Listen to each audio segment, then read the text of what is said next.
Halo pemirsa, apa kabar? Anda kembali menyaksikan Suara Parlemen edisi Rabu 4 September 2019 bersama saya Ayu Rahmawati. Dan seperti biasa hari ini kita akan menyajikan berbagai macam informasi mengenai aktivitas dan juga dinamika dari anggota Parlemen DPR RI pastinya. Dan pemirsa, pada episode Suara Parlemen kali ini nanti kita akan membahas tajuk hari ini mengenai DPR RI yang menolak kenaikan iuran BPJS Kesehatan. Kita mengetahui bahwa BPJS Kesehatan dan dari pemerintah juga telah ini mengatakan bahwa akan menaikkan iuran terkait dengan defisit yang terjadi. Nah, apakah itu adalah langkah strategis untuk membuat BPJS Kesehatan tidak valid lagi dan apakah itu juga termasuk dengan dinaikannya ke iuran, maka akan naik juga kualitas dari BPJS Kesehatan itu. Nah, itu nanti akan menjadi perbincangan kita di akhir segmen, tetapi sebelumnya saya akan membacakan terlebih dahulu 3 berita utama yang datang dari Headline Media Online. Dan pemirsa, kita lihat Headline Media Online berikut ini.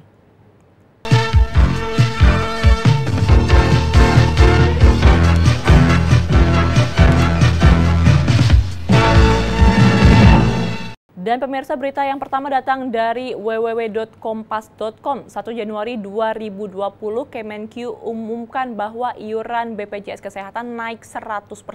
Pemerintah sudah buat menaikkan iuran program Jaminan Kesehatan Nasional atau JKN BPJS Kesehatan sebesar 100% untuk menutup defisit JKN. Menurut Wakil Menteri Keuangan Mardiasmo, kenaikan iuran itu akan dilakukan mulai 1 Januari 2020. Namun ini berlaku hanya untuk kelas 1 dan kelas 2 saja. Sementara itu kenaikan iuran BPJS Kesehatan untuk kelas 3 masih ditunda setelah Komisi 9 dan Komisi 11 DPR RI menolak usulan tersebut. DPR meminta pemerintah melakukan pembersihan data sebab terjadi carut-marut data. Selain itu, kenaikan iuran BPJS Kesehatan kelas 3 juga dinilai akan membebani masyarakat kelas bawah. Meski begitu, ucapnya keputusan kenaikan dari iuran BPJS Kesehatan masih harus menunggu restu dari Presiden melalui peraturan Presiden. Kita berharap kalau misalkan memang BPJS Kesehatan ini memang diputuskan untuk naik, maka kualitasnya juga harus naik. Karena kita juga mengetahui bahwa peserta dari BPJS Kesehatan terkadang ini masih dinomorduakan di beberapa rumah sakit. Namun, bagaimanapun juga keputusan tersebut tidak boleh hanya membebani masyarakat Indonesia saja. Dan pemirsa, kita akan beralih kepada berita yang selanjutnya datang dari www.beritabuana.com. Maraknya paham transisional agama mengundang kekhawatiran banyak pihak. Maraknya paham transisional agama akhir-akhir ini telah banyak mengundang kekhawatiran banyak pihak di Indonesia. Pasalnya paham tersebut bukan hanya mempengaruhi kelompok tertentu, melainkan sudah banyak menyasar ke semua golongan, usia, bahkan profesi. Demikian disampaikan Ketua PP Muhammadiyah Mukayat Al-Amin dalam diskusi Public Civil Society Network bersama dan juga bertema melawan propaganda arus gerakan transnasional agama di Jakarta. Mukayat mengatakan gerakan transnasional ini bersinggungan dengan ideologi negara sehingga pemerintah harus membatasi gerakan tersebut. Gerakan transnasional tumbuh dan berkembang di Indonesia pasca reformasi di mana kebebasan berkumpul, berserikat, berbicara dibuka dengan selebar-lebarnya. Ada 2 faktor penyebab tumbuh kembangnya gerakan transnasional yang harus dilawan bersama, yaitu faktor nasional dan internasional.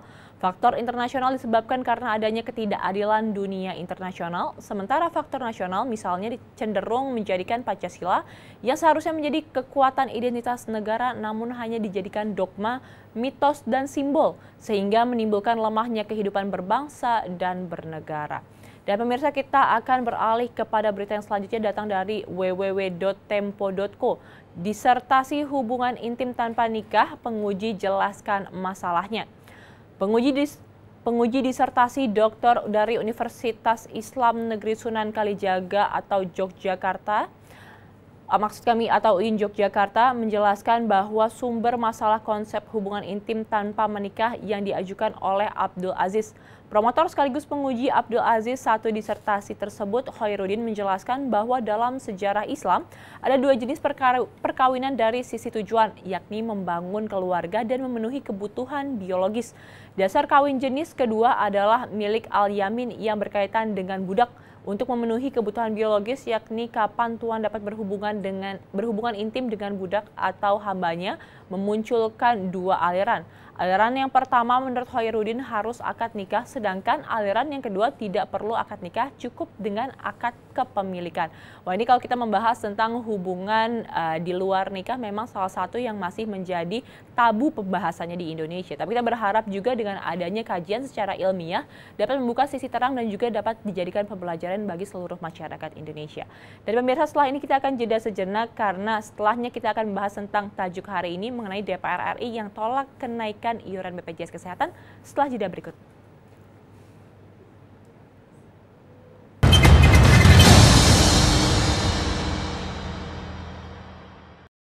Ditemui usai pertemuan dengan pemerintah daerah dan sejumlah akademisi seprovinsi Bali perihal kunjungan kerja spesifik dalam rangka peninjauan implementasi Undang-Undang Sistem Pendidikan Nasional baru-baru ini, Wakil Ketua Badan Legislasi DPR RI Arief Wibowo mendorong pemerintah untuk terus memperbaiki sistem pengelolaan anggaran pendidikan untuk memprioritaskan pendidikan karakter.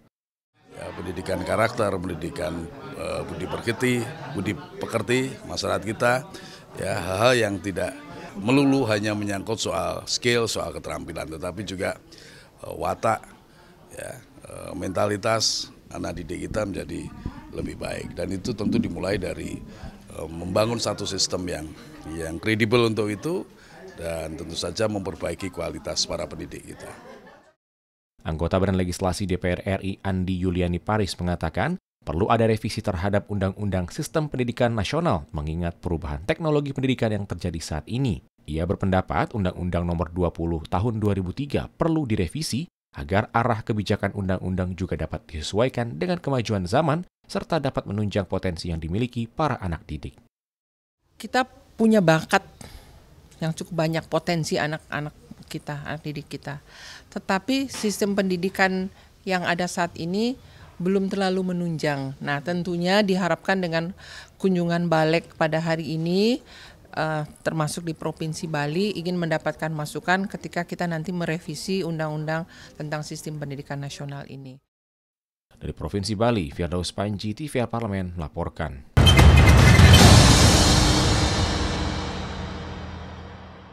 Ya, terima kasih pemirsa, Anda masih menyaksikan Suara Parlemen bersama saya Ayu Rahmawati. Dan pada segmen kali ini kita akan membahas tajuk hari ini akan mengangkat tema bagaimana DPR RI menolak kenaikan dari BPJS. Tapi saat ini saya tidak akan membahas sendiri. Di samping saya telah hadir Chairman Sisvek, ada Bapak Farouk Abdullah Alwaini. Bapak, terima kasih telah hadir, Sama-sama. Pak. Apa kabar, Pak? Baik, Alhamdulillah. Alhamdulillah. Dan Bapak, hari ini kita akan membahas tentang BPJS Kesehatan yang katanya akan dinaikkan oleh pemerintah dan DPR RI menolak hal tersebut. Bagaimana tanggapan Bapak mengenai usulan pemerintah menaikkan iuran BPJS Kesehatan? Apakah ini langkah yang strategis? Oke, jadi saya melihatnya memang pertama saya sepakat ya, ini harus ditolak dulu ya. Karena apa? Dan kenaikannya juga nggak kira-kira itu kan, 100%. 100%. Nah, kalau saya melihat ini kan pendekatan yang sangat simplistik ya. Nah, simplistik dalam artian ini yang maunya shortcut gitu. Nah, pertama, sebelum bicara kenaikan, ini kan kita harus lihat BPJS sebagai sebuah institusi. Dia sudah bekerja secara optimum nggak? Kinerjanya sejauh mana? Itu kan harus dievaluasi dulu. Nah, berdasarkan kalau kita laporan ya, kondisi lapangan, ini kan masih banyak komplain terhadap BPJS. Mulai dari pendataannya, mulai dari orang bayar iuran, data-datanya suka masih bermasalah gitu kan, sampai penerimaan rumah sakit terhadap BPJS. Kita nggak bisa tutup mata bahwa suka atau tidak suka, kadang-kadang rumah sakit memperlakukan BPJS itu kan seperti maaf second class gitu kan. Di nomor dua kan gitu kan. Dilihat dulu kuotanya lah, belum rujukannya. Nah, ini sistem seperti ini kan harus dibereskan. Itu nggak boleh harusnya. Ukuran kinerja dari manajemen BPJS adalah bagaimana BPJS bisa diterima tidak kalah dengan yang asuransi swasta. Atau bahkan dengan yang bayar gitu kan. Nah, ini kinerjanya masih belum jelas, tahu-tahu udah mau naik gitu kan. Belum lagi kalau kita bicara masalah penggajian yang kemarin sempat diangkat. Yang sangat, saya panggilnya ugal-ugalan lah ya. Gajinya ratusan juta, lalu kemarin minta tunjangan cuti, disetujui oleh Menteri Keuangan kan, diajukan.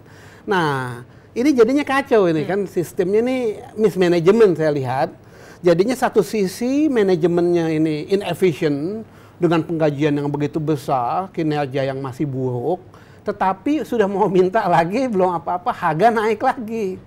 Nah, jadinya ini saya pikir memang harus ditolak ini supaya Menteri Keuangan juga tidak seenak-enaknya melakukan itu gitu kan. Berarti adalah langkah yang tepat ya Pak jika DPR menolak hal tersebut. Tapi kalau misalnya kita membicarakan tentang kenaikan harga dari BPJS Kesehatan itu Pak, ini kan adalah isu yang sudah sangat lama dibahas dan juga sangat rumit sekali sepertinya. Sebenarnya Pak, akar permasalahannya menurut Bapak itu seperti apa sih Pak sehingga terjadi hal demikian? Ini memang awalnya kalau saya sih kembali ya, karena ini institusi ini kan sudah ada ya, dan itu kan sudah mulai mungkin udah sekitar 5 tahun kan. Nah itu dari manajemen kalau saya melihat nih. Nah, bagaimana ini kita punya orang-orang yang qualified yang menjalankan BPJS. Padahal kan BPJS itu captive market, marketnya sudah dikasih. Perusahaan asuransi harus berjuang. Orang dikasih compulsory lagi. Beberapa tempat wajib kita harus ikutkan kantor segala macam gitu kan. Dia nggak perlu mikir cari pasar gitu kan. Itu udah keuntungan untuk BPJS gitu kan. Nah kalau saya melihat ini manajemen ini harus direview semuanya ya. Direksinya, badan pengawasnya gitu kan. Dan saya masih belum nggak habis pikir itu adalah Departemen Keuangan sendiri yang begitu mudahnya mau cari solusi persoalan BPJS hanya dengan meningkatkan iuran kan, 100% lagi gitu kan. Baik, nah, itu. Kalau misalkan menurut Pak Farouk sendiri bahwa kenaikan iuran ini bukanlah salah satu langkah yang tepat atau Bapak tadi mengatakan bahwa itu adalah shortcut. Sebenarnya langkah seperti apa sih Pak yang harusnya diambil? Kalau saya melihat pertama kita lihat dulu ya persoalannya, bagaimana ada pembenahan di dalam BPJS ini. Seperti kita ya, misalkan kan dulu saya latar belakang pernah di dunia keuangan ya, direksi perbankan.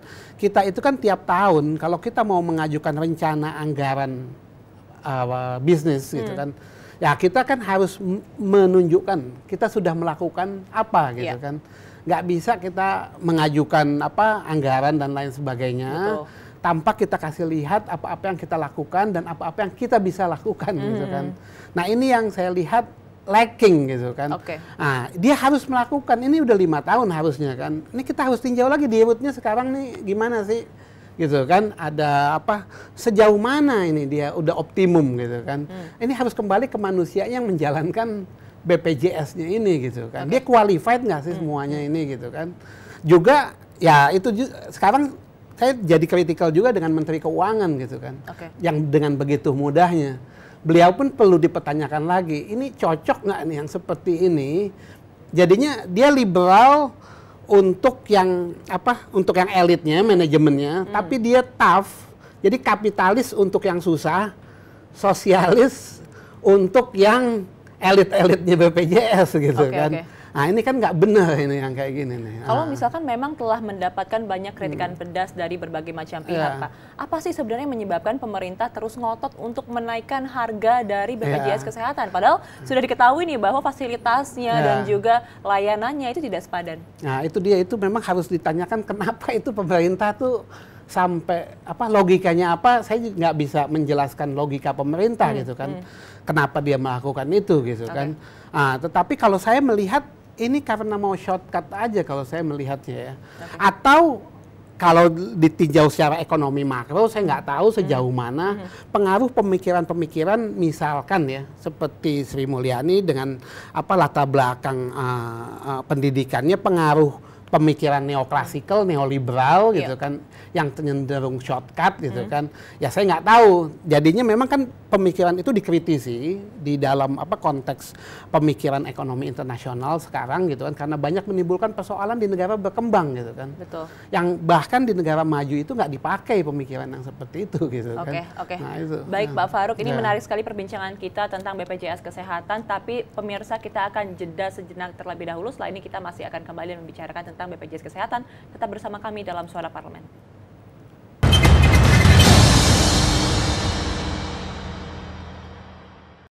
Komisi 5 DPR RI yang dipimpin Ketua Komisi Fahri Jeme Francis mengunjungi berbagai sarana dan prasarana transportasi di Kepulauan Bangka Belitung, baik darat, laut maupun udara, guna menunjang industri pariwisata dan ekonomi di Bangka Belitung. Dalam peninjauan ke Bandara Dipati Amir Bangka Belitung, Ketua Komisi 5 DPR RI Fary Jemi Francis mengatakan agar pembangunan perluasan Bandara Dipati Amir dapat sesuai dengan target yang diharapkan, yaitu dengan peningkatan jumlah penumpang. Jangan sampai bandara diperluas, namun jumlah penumpang justru menurun. Dengan kondisi sekarang yang kurang lebih sekitar 2 juta, itu 5 tahun ke depan sudah harus dipikirkan lagi untuk pengembangan bandaranya. Sedang lagi dibangun. Yang kedua, harapan daripada masyarakat bahwa bandara yang sudah dibangun ini dengan kapasitas yang besar, diharapkan juga penumpang akan berkembang lebih banyak. Rombongan Komisi 5 DPR RI juga melihat secara langsung penyelenggaraan transportasi laut di Pelabuhan Pangkalan Balam, di mana pemerintah daerah Kepulauan Bangka Belitung ingin kembali menghidupkan kapal Roro yang bertujuan menjadi salah satu alternatif transportasi di Bangka Belitung menuju Jakarta dan sebaliknya. Tim Komisi 5 DPR RI juga melihat ruas jalan Trans Bangka Belitung yang ingin dijadikan jalan nasional atau jalan strategis nasional.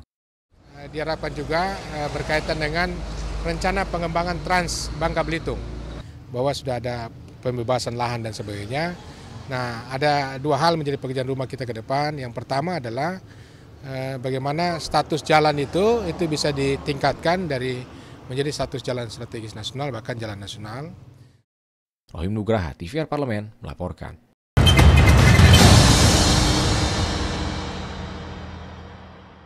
Ya pemirsa, terima kasih Anda masih menyaksikan Suara Parlemen bersama saya Ayu Rahmawati dan juga Pak Faruk masih membicarakan tentang DPR RI yang menolak kenaikan iuran dari BPJS Kesehatan. Pak, jika kita melihat kondisi sekarang Pak, ini BPJS sudah defisit dan juga mungkin pemerintah tidak sanggup lagi untuk menambal biaya defisit tersebut. Apa Pak evaluasinya sebenarnya? Oke, tadi kan pertama manajemen ya. Betul. Harusnya dieksplor juga kan, sekarang kan ada namanya misalkan konsep public-private partnership gitu kan. Nah, BPJS itu kan dia punya database ya. Database itu kan besar sekali kan, udah berapa puluh ratus juta itu kan.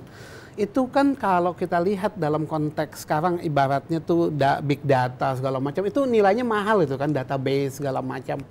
Apakah mereka nggak berpikir gitu kan bangun kemitraan dengan perusahaan-perusahaan asuransi yang apa namanya yang udah established gitu kan, mengoptimalkan jaringan BPJS itu gitu kan.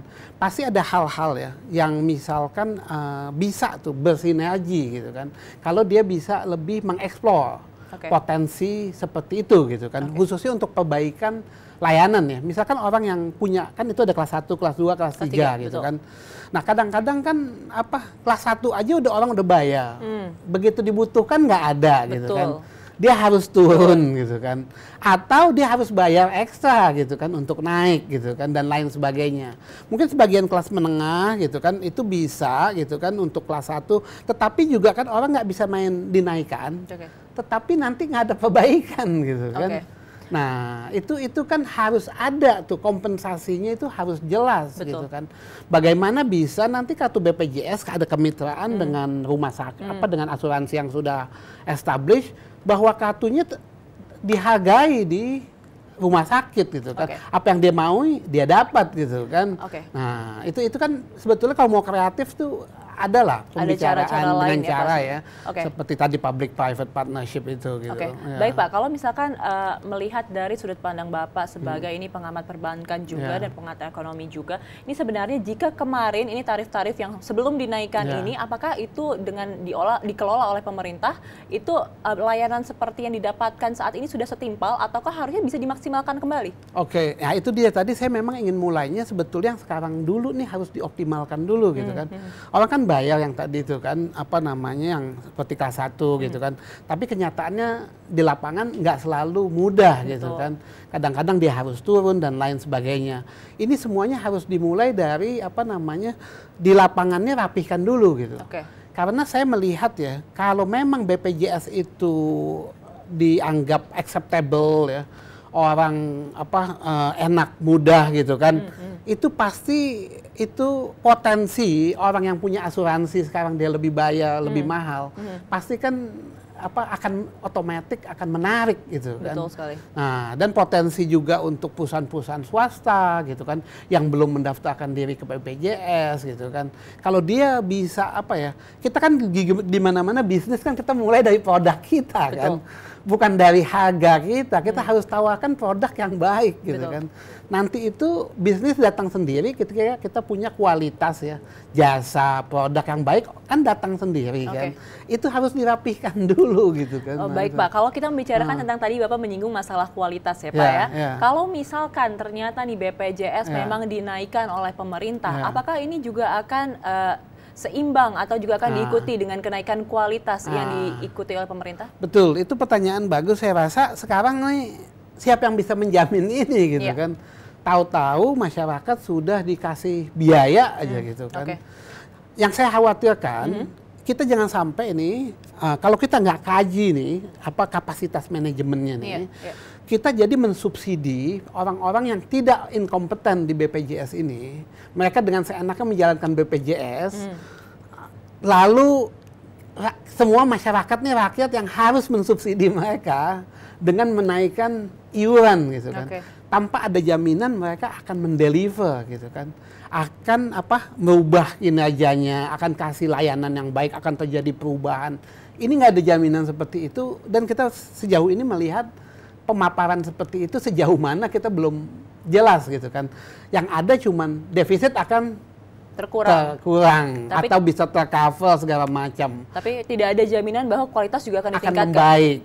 Ini kan nggak bisa gambling ini menurut saya kan. Dan ini uang publik gitu kan.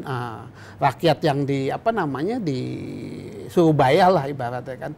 Dari sisi bisnismen ini nggak jelas ini kan kayak gini. Kalau misalkan ada wacana bahwa yang akan dinaikkan hanya kelas 1 dan kelas 2 saja, namun kelas 3 tidak dinaikkan. Menurut Bapak apakah itu juga menjadi salah satu alternatif solusi lain? Ya itu, tapi gini, saya tetap akan bertahan tidak hanya sekedar yang shortcut itu tadi, itu akan tetap naik, itu semua ada konsekuensinya, ada hitung-hitungannya ketika kita mau ngajukan anggaran aja naik, apa sih ini implikasinya, apakah akan ada perbaikan gitu kan. Nah maksudnya kita harus memulai, jangan yang jalan pintas deh. Kita ini ngebangun republik ini, ngebangun institusi BPJS ini jangan pakai jalan pintas gitu kan. Ini proses pembangunan institutional building ini harus dilalui gitu kan. Harus discrutinize gitu kan. Enggak ibaratnya seenak-enaknya aja gitu kan. Apalagi ini kan public policy ya. Kebijakan publik yang menyangkut hajat hidup orang banyak gitu kan. Nah, jadinya itu harus betul-betul discrutinize dulu gitu. Jadinya proses supaya enggak cari pintasnya aja ini harus yang mulai kita rubah ini pola pikir seperti ini nih. Baik Pak, terakhir nih Pak, apa harapan Bapak mengenai masalah ini dan juga mungkin sebagai closing statement untuk pemerintah dan juga untuk mungkin DPR RI supaya keputusannya tidak membebani masyarakat saja? Jadi gini ya, kan ini masalah kesehatan ini ya. Saya ingat dulu waktu saya studi di Amerika, saya sempat ikut internship di UN tuh. Itu namanya ada right to development kan, hak-hak untuk pembangunan. Salah satu yang penting adalah healthcare kan. Hak-hak untuk mendapatkan layanan kesehatan yang baik. Ini orang bicara dari tahun 98 gitu kan. Nah, kita sekarang 2019. Kita ingin nih healthcare Indonesia ini hak rakyat untuk mendapatkan kesehatan ini adalah satu komitmen gitu kan. Satu komitmen yang harus dipenuhi gitu kan. Nah, ini juga agenda pembangunan yang berkelanjutan gitu kan. Di UN ini sekarang juga salah satunya tentang kesehatan ini. Nah, ini harus jadi komitmen pemerintah gitu kan. Bahwa bagaimanapun ini merupakan bagian dari kita bertransformasi menjadi negara yang lebih maju gitu kan. Penyediaan kualitas kesehatan yang prima bagi seluruh rakyat gitu kan. Jadi ini harus pemerintah entah nanti APBN ditambah, kita kan nggak ada, itu hal yang sangat penting gitu kan. Ada negara-negara sampai 10% gitu kan healthcare-nya segala macam. Nah, itu harus menjadi prioritas. Nanti kalau sudah ada komitmennya, jalan kan bisa dicari. Tapi jangan dikorbankan karena isu moneter, isu ekonomi, lalu yang kesehatannya dikorbankan. Ini harus dibalik gitu kan. Baik, baik, terima kasih banyak Bapak Farouk Abdullah atas perbincangan kita hari ini. Kita juga berharap semoga nantinya keputusan yang diambil pemerintah ini tidak hanya membebani masyarakat saja ya, tapi menjadi solusi bagi kualitas kesehatan yang ada di Indonesia juga. Dan pemirsa, berikutlah tadi perbincangan saya dengan Bapak Farouk Abdullah Al-Waini sekaligus mengakhiri perjumpaan kita pada Suara Parlemen episode hari ini. Saya Ayu Rahmawati beserta seluruh kerabat kerja yang bertugas mengucapkan terima kasih atas perhatian Anda. Sampai jumpa. Terima kasih banyak ya Pak. Sama-sama ya, terima kasih ya Mbak Ayu.